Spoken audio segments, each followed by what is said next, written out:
এমাহ উকলি গ'ল আজিও গ্ৰেপ্তাৰ নহ'ল মুকুল কাথাৰ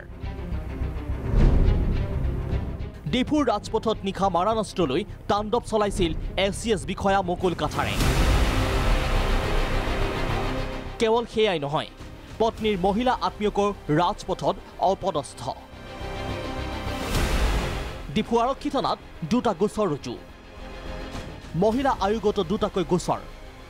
ন্যায়ালয়ত অগ্ৰিম জামিন বিচাৰি মুখ ঠেকেচা তাৰ পাছতো গ্ৰেপ্তাৰ হোৱা নাই বিতৰ্কিত এছিএছ বিষয়া মুকুল কাথাৰ কাৰ্বি আংলং স্বায়ত্তশাসিত পৰিষদৰ সচিব পদৰ পৰা অব্যাহতি দিয়ে দায় সাৰিব বিচাৰিছে চৰকাৰে এমাহে এগৰাকী চৰকাৰী উচ্চপদস্থ বিষয়া পলাতক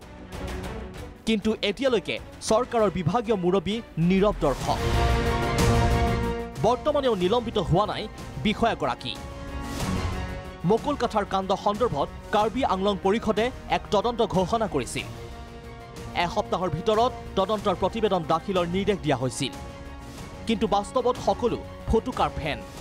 ৰহস্যজনক কাৰণত আধাতে থমকিল তদন্ত